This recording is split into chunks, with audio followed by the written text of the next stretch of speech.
Hello, I'm Mike Buchanan, leader of the political party Justice for Men and Boys and the Women Who Love Them. Just a couple of things before I start.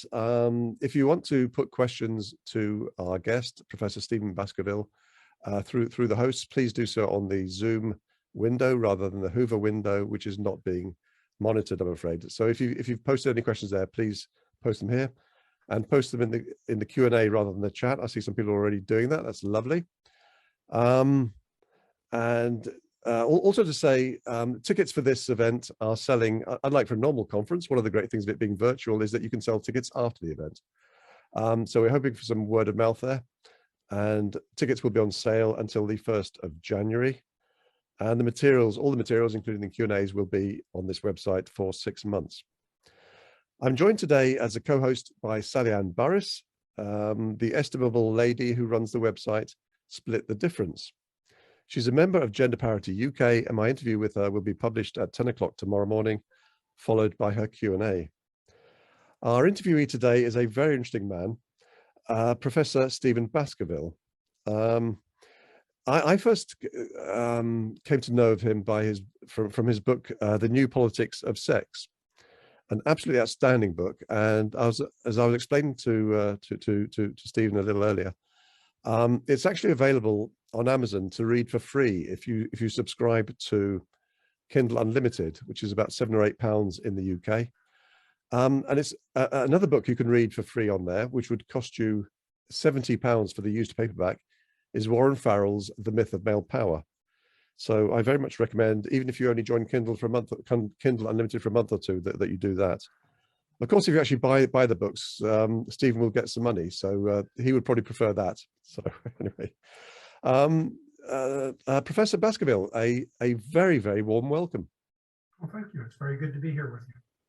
I wonder if you could just perhaps for a minute or so, just give us some of your story in relation to, I guess, feminism and men's issues, and how it is that you're with us today. Well, I've been teaching in universities for about 30 years now. My field is politics, political science. I've done a lot of work on subjects like religion and history and law. And during the 90s, after I finished one book on a different subject, I discovered the horrors of the divorce industry. And I also discovered at the same time that nobody was really writing about it from the standpoint of a professional scholar, especially not a political scientist. There have been a lot of people writing about it as psychology, sociology, law, but nobody looked at it. I didn't see any political science or people who looked at it from the perspective of the government and the role of the state. We heard a lot of cliches about nasty divorce, ugly custody battles, unfairness to men. We didn't hear much about the government machinery that was really not just allowing this, but perpetrating this. The courts, the welfare agencies. And the more I looked into it, the more I found that really there was almost nothing written by real scholars on it. So, or at least any scholar outside the industry itself, who were part of the industry.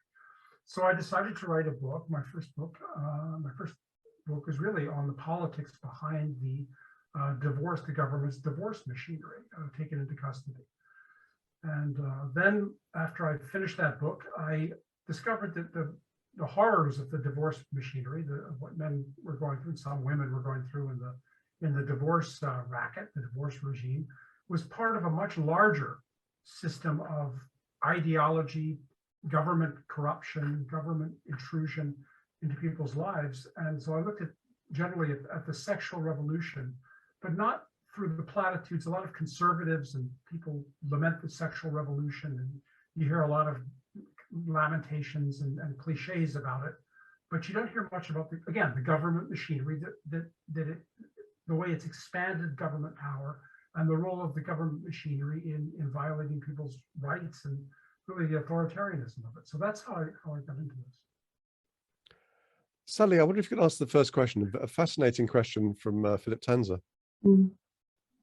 So Philip says, congratulations on your talk. It was absolutely brilliant. I agree with many of the things that you said, including that men cannot successfully participate in the grievance Olympics. Unfortunately, the only solution I see to restabilize society is for heterosexual men to take back power, bring traditional structure back. This cannot happen without restricting liberties and bringing back social stigma. This change would most likely be accompanied by the real oppression of some groups. Do you see another way? Yes, I don't see that course of action as necessarily infringing liberties. Quite the contrary, I think it would be restoring liberties.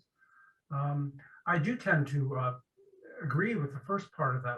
The more I get involved in this subject, the more I learn about it, the more I think that what men need to do is recapture some of the traditional roles that they have played, and to not be afraid of that and not apologize for themselves, but to act like men and recapture traditional masculinity, especially, and the traditional roles of fathers. And I'm a little harsh sometimes about men who imitate feminist jargon, talk about sexism, talk about gender inequality, these sorts of things. I think that men cannot be the mirror images of feminists. I think that they have nothing to gain and everything to lose by that. And so much as I would like to, much as I've enjoyed in my lifetime and many others of us have after the war, the freedom that we've had that previous generations didn't have, those freedoms have come with a cost, especially sexual freedom, because there's always a corollary, and that corollary has been authoritarian. So with the sexual freedom of the 60s and 70s and 80s, we're now seeing in the 90s and our time the corollary authoritarianism in the government, which cracks down on that. So in the 60s and 70s, we had free love and all this unlimited sexual freedom. And now what do we have? We have the feminists coming in and imposing their own, and the government coming in and imposing its own sexual morality. We rid ourselves of the traditional religious morality, and we replace it with an authoritarian ideological morality devised by feminists, enforced by state functionaries. And I think that's very dangerous. So I think that the net effect of the sexual revolution has not been freedom at all. I think it started out as freedom, and it made a lot of nice promises, which sounded good, and everybody had a lot of fun. Woodstock hippies and sloshing through the mud. But the effect, as we see nowadays, is highly authoritarian, and it's not just men that are suffering the consequences. I'd just like to say that you make very good points. The men's rights movement, I mean, the mainstream men's rights movement, of which this conference, I think, is the sort of flagship event, to be honest with you. It is not, well, I've been in the movement for 10 years, I guess, but I know people have been in it for 20 and 30. And they've always been clear that the route forward is not to ape feminism, because, feminism does what it does because of gynocentrism. And there is no androcentrism across the developed world that I'm aware of on which that approach is going to work. And it's the reason we were just saying just before we came on air that we're a political party, and we're relaunching as a pro-family and a pro-children's party, because I think there are votes there. Let me come to the second question, a very interesting question from Douglas Wallace, who's a speaker later this week. One of the attacks on marriage is now coming from the highly successful Violence Against Women billion-dollar global enterprise. Feminists have captured the incredible work done by brave people against modern slavery. They are now making the focus into forced marriage, only for girls, of course. This is going to lead to an attack on arranged marriages, which statistically are the most stable of marriages. Any comments? It's very interesting. Yes, it is true, actually. We don't. I'm not necessarily advocating arranged marriages, but it's been the norm throughout history, and it's still the norm. It's been the norm in royal families, for example, and it's been the norm in peasant families here in Eastern Europe. It's still effectively done in many peasant societies. And there's no evidence that these marriages, which are concluded between families as much as between individuals, are any less happy or contented than when we marry for love and often turn around and divorce for at whim.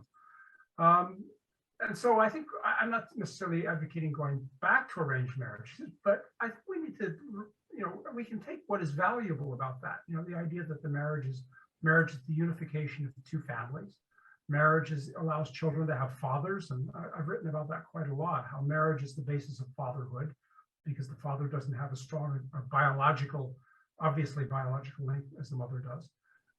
So these traditional institutions and traditional rituals and traditional bonds, when we jettison them, we at least need to know about what they did, what purpose they served, before we throw them away, because we might not know what we're throwing away, what we're discarding. We need to understand what purpose they served. Is it Chesterton who said something about don't tear down a fence until you know why somebody put it up? And so it's I think it's very much like that with institutions like marriage. And sometimes I do lament. Sometimes I think you're right, Mike, about the general tenor of the fathers' movement, men's movement. But I think there are some men that are a little too quick to acquiesce in this elimination of marriage, and I think that's self-defeating. Yes, my take on that, Stephen, is that marriage is so dangerous for men these days that the men's rights movement is completely supportive of MGTOWs, men going their own way, for example. For the reason, I mean, the metaphor we often use is that marriage is like being someone about to take their first parachute jump from 10,000 feet. And just before they're about to jump, they're told that half the parachutes are defective. And then the man goes, "Okie dokie, those sound like good odds to me," and jumps. I mean, we all know that romantic love is a mental health issue. And for anyone who doubts that, I recommend a book called Lovesick by the psychologist, I think it's Robert Tallis. And he was saying, but sorry, I don't want to go off on a tangent, Stephen, but. No, not at all. I mean, I completely agree with you. I mean, the MGTOW analysis of the state of marriage is completely accurate, and you can't deny it. I mean, the people who belittle MGTOW on that basis are, Jordan Peterson among them, and some of the other pro-family groups, I think, are simply, ignoring, sticking their head in the sand, because the MGTOW analysis, as Helen Smith and others have shown in their book, this kind of marriage strike is logical, and there's absolutely no denying it. I understand Jordan Peterson has somewhat revoked his position after getting some criticism from the wonderful Karen Strawn, Girl Writes What. Sean says MGTOW is very male, rational and proportionate, like wearing a coat in a hailstorm. I think that's a fantastic comment. Yeah, I mean, I also, ambivalent about MGTOW in some ways, because again, their analysis, of objective reality is completely correct, and nobody can deny that. I also think that the idea of a marriage strike has some utility if it can be used to shock people into realizing what's going on, to shock our society into realizing, and the pro-family groups that just preach marriage as a wonderful thing and how good marriage is, they make some good points, but they're putting their head in the sand because they have to come to grips with this, and they simply don't do it. So in all those ways, I have no quarrel with MGTOW whatsoever. Where I part company with it is the idea of renouncing marriage, women, children, family, and not all MGTOW do that, but to that extent, as a permanent resignation, as a permanent lifestyle, as a permanent decision. The purpose of a strike is to gain leverage and bargaining leverage, so you can reform things and make things better. And from that standpoint, it's hard not to support it. But to renounce these things forever, I think men are renouncing a part of themselves, a part of their humanity, a part of their masculinity, a part of their their manhood. And I think it's tragic, and I think it's sad, and I think it's counterproductive. So I can't endorse that idea of simply renouncing women, family, marriage, children, reproduction. I think we have to grasp the nettle and do our best, to reform these things, even if. But I think the MGTOWs I know tend to be of the view that that the system can't be negotiated with, can't be corrected. It's simply men have to walk off the plantation. Simple as that. Because the alternative is to say men should jump from that plane with a 50% chance of dying. And they're saying, no, I don't like, the odds are crazy. Right. No, I agree. I mean, they can demand that the plane land and get some better parachutes. Because, you're right. in some ways there is no choice, and it doesn't do any good for me to approve or disapprove of MGTOW, because the marriage strike is happening. It's happening whether I agree with it or I approve it or not, because it's going to happen. And so the point is to channel it, in my view, is to channel it into some kind of constructive reform and use the leverage that it provides to empower, I hate that word, but empower men and others to really reform marriage and the legal system and not just preach about the culture and that sort of thing. Sally. Okay, so Ken has asked, I love your thoughts, Stephen. I love marriage. I like your thoughts that it is a duty to society and fatherhood is the reward to the man and society. I got state raped in my first marriage at 7 figures, PA and more.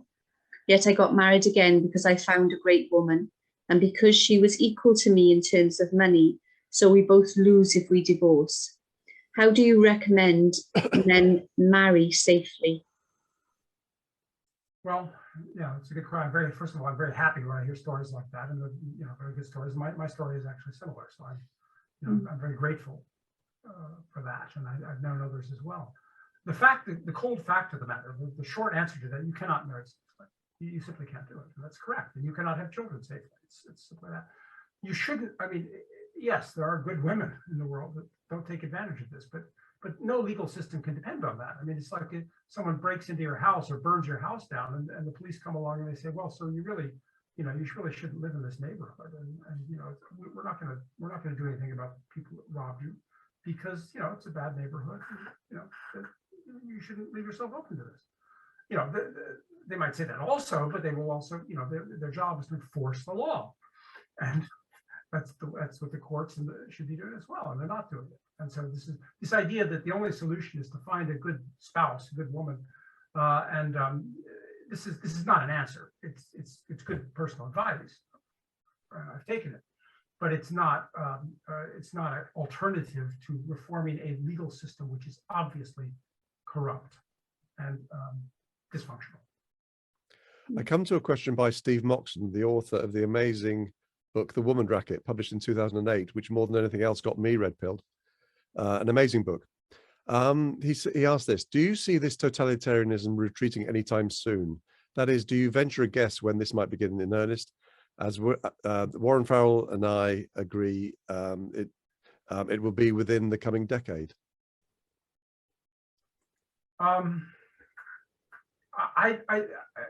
the question is, where is the opposition going to come from? Where is the enemy going to come from? It's not coming from the conservative parties of the Western world, the center-right parties. The more further right parties, such as the conservative parties here in Eastern Europe, the ruling parties in Poland and Hungary, for example, the new conservative pro-family patriotic party here in Romania. These have a little more hope, but even they have not addressed it very explicitly. So who's going to oppose it? Because I assume that power never relinquishes voluntarily. It needs to be challenged and confronted. And so the question is, who's going to do this? And the simple answer is there's no one to do it except men themselves. And they get help. There is some help. There's some hope in the conservative media. There's some hope in the conservative parties.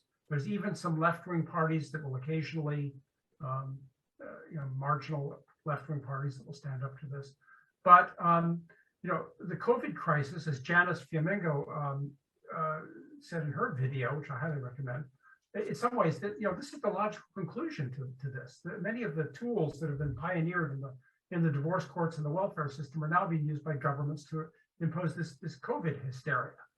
So in some ways, the buck is on us. The buck stops with us. We men, especially men, individual citizens of both sexes, but I think especially men, have got to take the initiative. There's simply no alternative. You need to find organizations. You can't do it alone. You've got to find some organization, a political party, an alternative media. Fortunately, the media has become democratized because of the internet and others. So I think there's simply no alternative. Men cannot wait for someone to rescue them. They've got to do it themselves. No, I think it was Malcolm X who said, if you're a man, you don't ask for power, you take it. Exactly. And Right. We actually, you probably don't know this, Stephen, but we had 3 Conservative MPs who we were due to interview and have Q&As bail on us without reason. One of them refused, didn't respond to emails. One of them said many issues had been brought to his attention that concerned him greatly. I asked him to name one and he wouldn't. You know, it sort of like precipitated something that I should have a realization I should have come to some time ago, that the corruption is so deep that it cannot be negotiated with. So who does one look for inspiration? Well, to my mind, in the UK at least, Nigel Farage. Here's a man who stood for Parliament on quite a few occasions, never got elected, but through the UKIP and the Brexit parties, the man changed the course of British history. The Conservative government, well, the Conservative Party, along with the other parties, were all pro-Europe. But he, you know, he was the catalyst. And just to my mind, one of the 2 political giants of, always got to be careful here because some people are not too crazy about either Farage or Mrs. Thatcher, but to me they were the 2 political giants of the last 50 years. So you know, our intention is based. I mean, I'm no Nigel Farage, I get that, but the strategy is basically the same strategy. You know, I think we can get enough votes, you know, in marginal seats to potentially, you know, to potentially alter the course of elections. And it's only when politicians know there's a threat to electability that they will respond, as they had to with Farage. I mean, David Cameron didn't want to have a referendum on EU membership. He loathed the idea, but he faced electoral wipeout if he didn't do so. And that's where I think it only took, I don't know if you know this, Philip, but Stephen, Philip Davis MP was the first MP to call for the UK to leave the EU in 2005, just a couple of months after being elected the first time. It was only 11 years. No other MP was calling for withdrawal. They were calling for repatriation of powers. And even then, not many were. It took only 11 years for a referendum to happen after that clarion call. Absolutely astonishing, you know, the speed of it. And that was after what, 45 years of not having a referendum. Anyway, sorry, Stephen, this is your interview, not mine. I'm sorry for talking for so long. No. I think that's true, and I think it's a partial, at least certainly a partial parallel. And I think there's, you know, I think I would add the other, you know, the thing that has to happen too is some kind of alternative, you know, media, which is happening. I mean, we're doing it right here. But you know, over the years we've missed a lot of opportunities. You know, Melanie Phillips wrote an excellent book there in the UK back, when was it? Back in 2000, I think. The long time ago. The Sex Change Society. Yeah. Which, an amazing book. Should have, you know, before she was famous. Actually, one of the best books ever written on the subject. And, agreed. You know, very little impact. Nobody supported her that I recall. She asked me to try to help her get it published in the US. We couldn't do it. So it was never published in the US. And then, you know, of course, I've published books. Some others have published. Kathleen Parker, Kathy Young have published very good books, Stand for Braver. And yet the impact has been, you know, very little because they haven't been supported, especially by the media, by the conservative media. So that's important. These books need to be not only written, but they need to be, you know, popularized, disseminated, remembered. Nothing's changed since Melanie wrote that book. No. Nothing's changed since Fathers for Justice. You know, Fathers for Justice did an excellent job for a while there. I can't recall. It may have been Civitas. I'm not quite sure, but there's a sort of London think tank that published that, and I offered. It's out of print, but I agree with you. A very, very important book.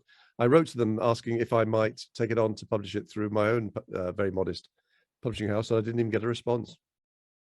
Yes, Civitas had I remember that very well. They had a great promise for all. They did a little pamphlet on called Just a Piece of Paper. It was excellent. It had an essay by Melanie Phillips. It had a good one by what was his name? Robert. Number of people. Very, very forthright book about a booklet, just a little thing about the nature of marriage. And it looked like there that Civitas was going to go with it. And they kind of, I don't know what happened. They had some new leadership or something. They kind of lost. They got cold feet about it. And like a lot of these, you know, these initiatives on marriage, fatherhood, and family, they don't seem to lack. They seem to lack the courage of their convictions too often. Sally, I think your turn. Yes. So Philip Tanzer's got a question for you, personal reflection and a serious question. I am a 44-year-old man, still unmarried, wanting nothing more than to get married and have many children. Divorce is not an option for me, and I see being a father and a husband as a holy gift and duty. But I've been struggling to find a woman who, this may sound arrogant, he puts in inverted, he marks out, so he fails to find a woman that he feels is worthy of him. I feel like I have to train women to be my equal, but this creates a power imbalance from the get-go. What expectations and standards should a person have towards their potential partner? Good question. Well, that's kind of what I talk about in my newest book, The Gentleman's Guide. I do discuss that a bit. I go back to the old distinction, a good woman and a bad woman. Talk about I'm not the first to do that, of course. I mean, well, for one thing, I would say I'm a strong critic of the churches.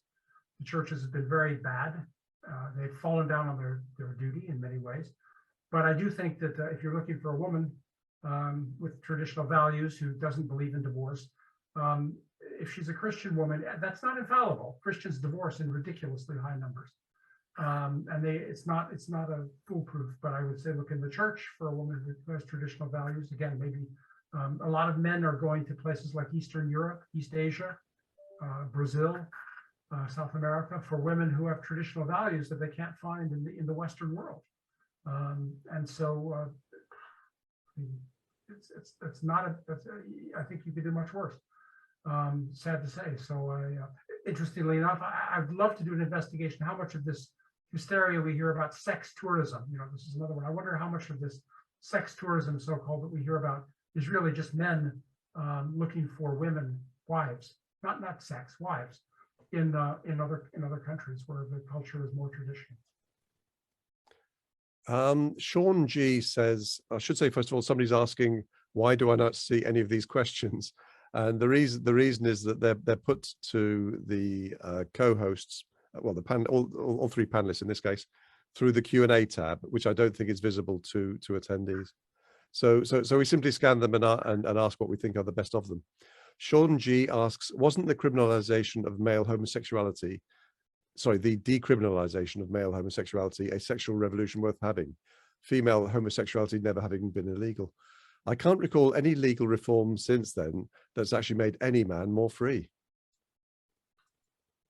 I think the question is, the decriminalization of homosexuality was a good thing. Yes. So I guess he's asking, can you think of anything that's done anything to sort of give men more freedom since then? No, I can't. I don't know. Yes, I've always believed that what people do in the privacy of their own homes and bedrooms is their own business, and that the government has no right and no role in entering people's homes and regulating their private behavior as long as it's consensual. Having said that, we've learned that the homosexualist political agenda was never purely libertarian in that respect. It was never negative in that respect. It didn't seek just to free individual men, homosexuals. It also sought to control non-homosexuals and people that disagreed with their agenda. So the agenda has been very dishonest. As far as any reforms that have freed men, no, I can't think of any. But then I'm not sure that men should be seeking freedom in that sense. I'm not sure that, again, I think that the sexual revolution was a delusion in many ways. It was the idea of sexual freedom, unlimited sexual freedom is often, or unlimited freedom of any kind, is often a trap, a massive honey trap in this case.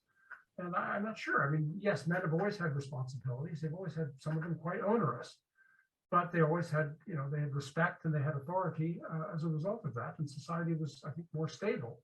So, I'm a little hesitant when I hear about men seeking, or anyone seeking, increased freedom in this respect. I'm not sure. I think it comes with unintended consequences.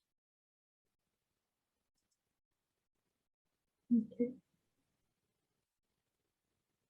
Sally, Yeah, do you want me to answer this one? Yes, please, Sally. Thank you. Okay, no problem. So one of this is from Douglas Wallace. He says one of the common motives put forward by people supporting the breakdown of the family in arguing against someone who supports marriage is the question: do you really want people to stay in an unhappy marriage? What is your answer or your range of answers to this? A range of answers, I would say. Okay. It's not my business to pass judgment on people's private lives. Do I want people to stay in an unhappy marriage? Well, it's not. That's not the question. It's not really a relevant question. First of all, I mean, yes, I will answer that question. It's a lot of times, many people. There have been many testimonies of people who stay in marriages that seem unhappy, and people work it out. I mean, this has been part of the deal from the beginning of marriage, is that you make the concessions and the allowances, and you start adopting the kind of selfless behavior that requires it to be successful. And it's when people have the option of getting out that they start, appealing to. You start getting the kind of selfishness and selfish behavior that becomes self-fulfilling in many ways when you give people the option. Do I think that people should be confined forcibly to marriages that are unhappy? No, but it's not a question of that. There's never been. People have always been able to leave an unhappy marriage or an unhappy household. The question is, who bears the consequences for it? In other words, you give your word, you make a contract. You are obliged morally and legally, I think, to fulfill that contract. If you want out of it, okay, fine. But then you are the one that accepts the consequences for that. If you want to break the contract, if you want to have an affair, if you want to simply dissolve the marriage, then you should be the one. It doesn't confer on you the right to throw your spouse out of his or her home, to take away his or her children, to empty his or her bank account, to force him or her to live in his or her car. This is absurd. Yes, if you want to leave a marriage, nobody's stopping the door. Everyone knows where the front door is, and I'm sure nobody would begrudge you your personal effects, your clothes and your jewelry and whatever. But the spouse that stays with the family, stays with the marriage, should not be forcibly. The innocent spouse that does not break the contract should not be separated from his or her children, most seriously, or home, or finances, or anything else. And that's the basic way the law works in every other case. And there's no reason it should work any differently in this case.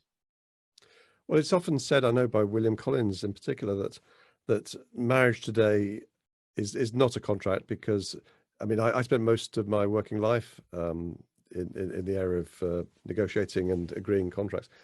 And in a contract, if you bail on it, there's normally one way or another a penalty.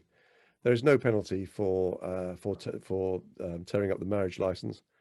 And in the case of women, because women tend to marry up, hypergamy, there's often personal enrichment, and it's surely no coincidence that 75% of divorces are filed for by women.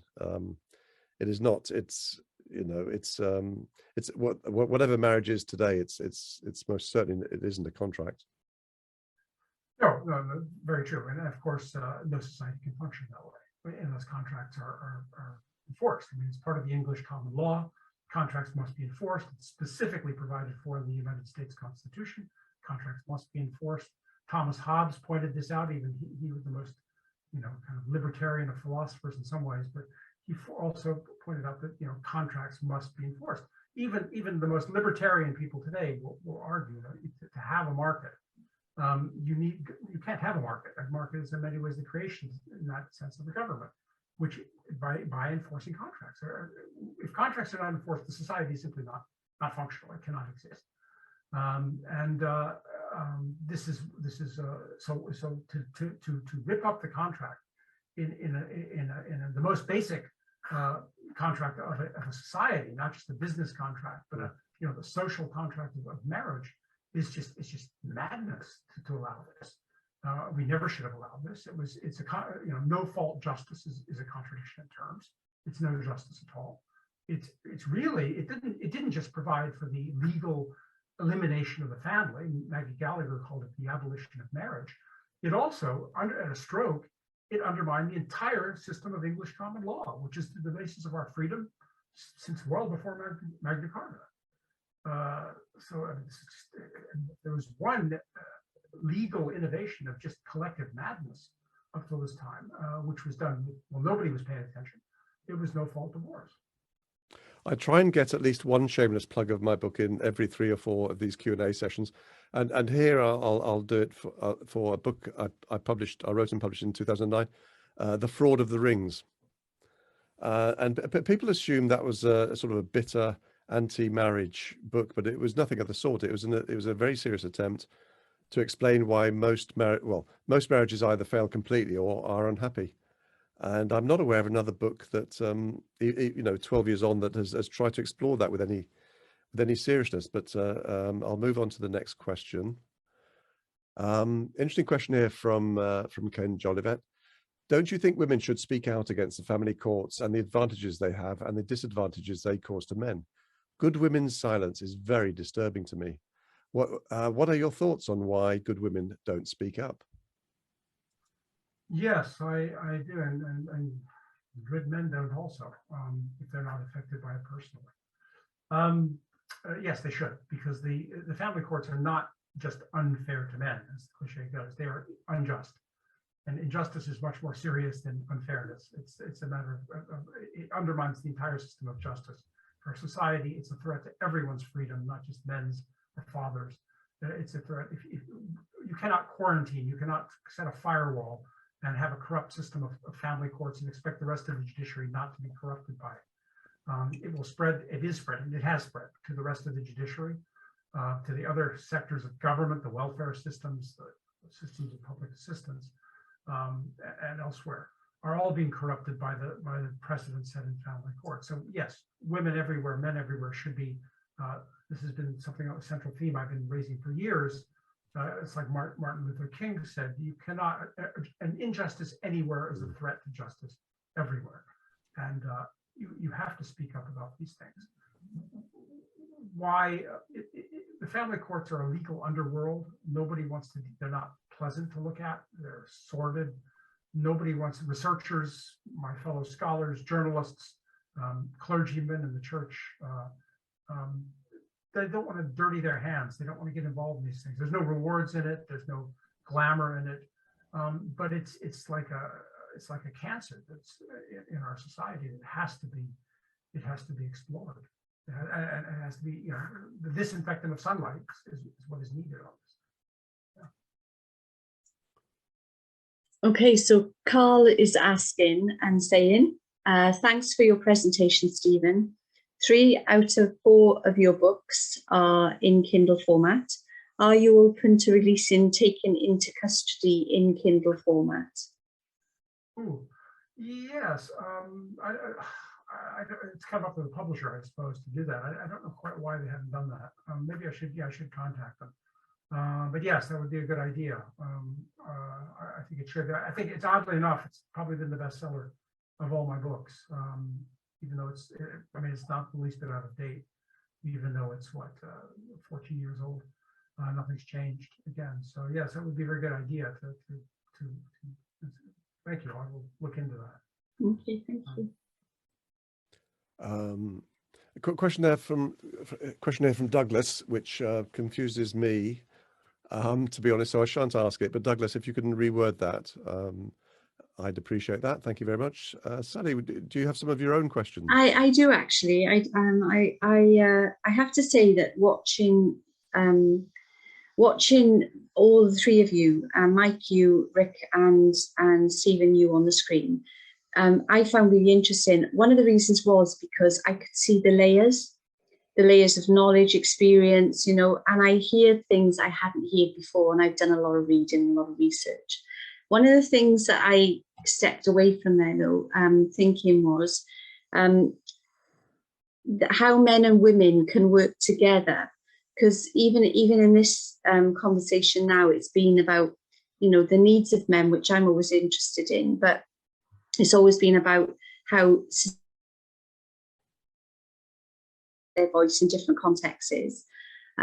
But I'm just very interested because some of your work, all 3 of you actually, was for me, it was, I enjoyed it. I felt like I was a fly on the wall listening to the 3 of you, which was really cool.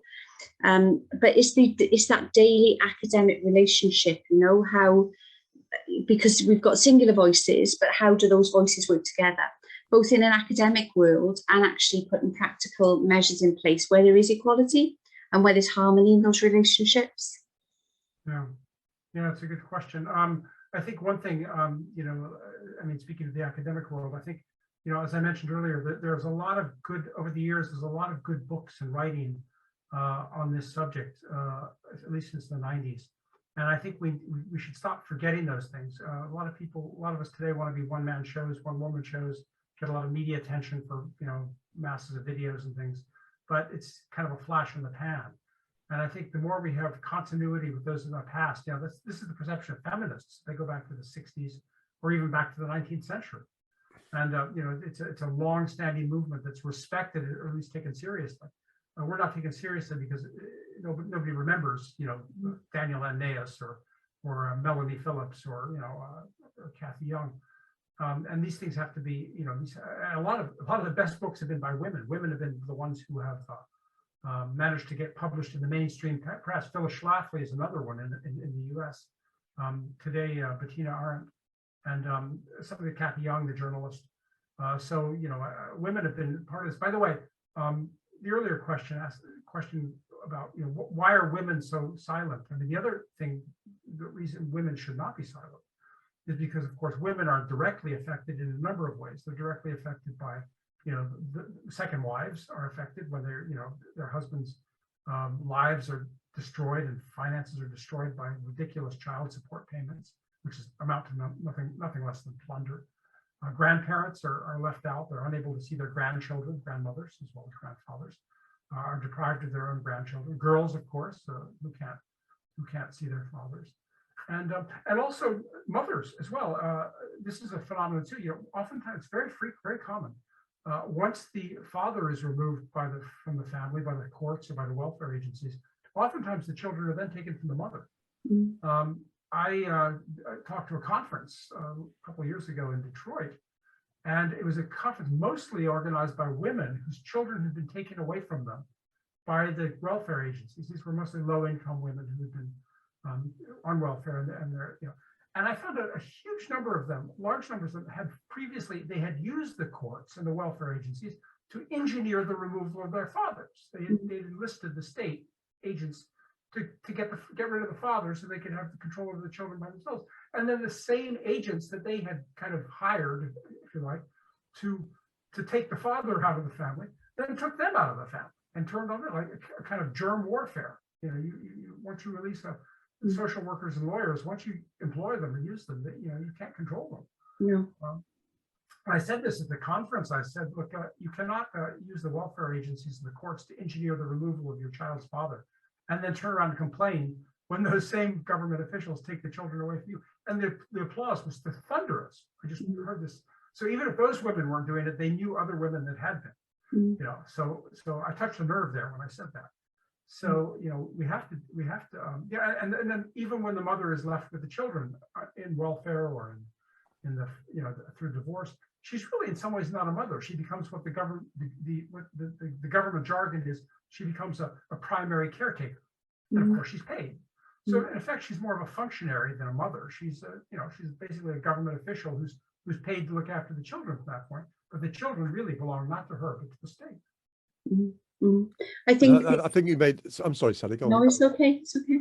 I think you made the point in The New Politics of Sex, which, as I say, is a brilliant book, that people on the right are often saying, you know, that we're heading for communism. But, you know, communism under Marx, having called for the abolition of private property, at least as far as men are concerned, we have communism. Oh, very much so. Yes, yes.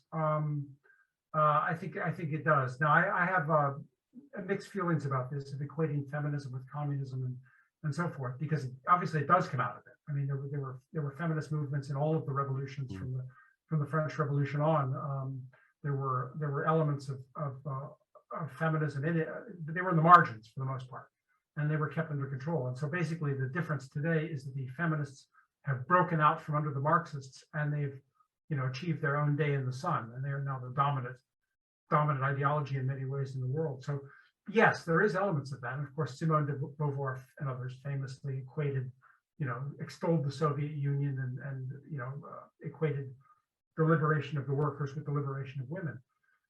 My quarrel with that equation, though, is that I think a lot of conservatives today, I hear this a lot, they want to blame they want to go back to the Cold War, and they want to fight the enemy that they know, the enemy of the previous, the enemy of the previous war. And they want to go back and they want to fight the Soviets and the Chinese communists and so forth, rather than confronting the enemy we have today. So this equation of feminism with communism becomes an excuse to not deal with the power of sexual ideology, feminists, homosexualists, now transgenderists. And that's, if we can't do that. You can't attribute everything to Marx and Lenin. I mean, in some ways, it has to be said. I mean, we look to conservatives to stand for the family and to combat the feminists. But the conservatives have been AWOL, and they've been AWOL for a long time on these issues. And in some ways, the conservative, some people argue that the conservative desertion of men predates the feminist desertion of men. I'm not sure I agree with that, but it's interesting to think about. Indeed. We come to a question from Douglas Wallace, and my thanks to him for rewording. So I think this makes a little bit more sense now. One of the protections that marriage offered to children was the rule of law that any child born by a woman in wedlock was assumed to be the child of her husband's and therefore his responsibility. Paternity tests are now cheap and easy. Do you support paternity tests at birth, or do you support the historic rule? And I should perhaps say, Stephen, that we had in our snappy little 80-page manifesto for the last election in which we stood, we had a couple of pages on paternity fraud, and we called there for mandatory paternity testing at birth. Yeah, I certainly understand that. Yes, of course, Douglas is referring to something very important, and that's Lord Mansfield's law, and there were equivalents in other countries, which said that the child of the marriage is the father is the mother's husband at the time of the birth. Yeah, and the children of the marriage, and that's very important. And yes, paternity testing has undermined that. I think that's a mistake in some ways. Now, I understand. We think that with paternity testing, DNA testing, we don't need this law anymore. But the law is very important, because the law. This is what I've written about this in, I think, all my books, about what it basically means is that marriage creates fatherhood. Without marriage, fatherhood disintegrates, and we can see that today. As marriage disintegrates, as marriage weakens, as the marriage contract is weakened, is emasculated, if you like, fatherhood goes with it. So I think that I favor that principle. Now, the reality is, of course, having said that, the reality is, especially among unmarried people, what do you do in those circumstances? You simply declare that the unmarried father has no rights. Well, ideally, that is the way it should be, and men should be encouraged to marry before they have children. I don't think I necessarily would favor implementing that rule too abruptly, because huge numbers of unmarried fathers have a right to know, a right to be their children need fathers, and their children need them, and they have a right to their children. So in that sense, of course, paternity fraud is a horrible injustice. And if paternity testing can remedy that, then yes, there's absolutely nothing wrong with it at all. The problem today is that the Lord Mansfield's rule has been perverted. It's been perverted. Originally, the purpose of it was to hold the marriage together.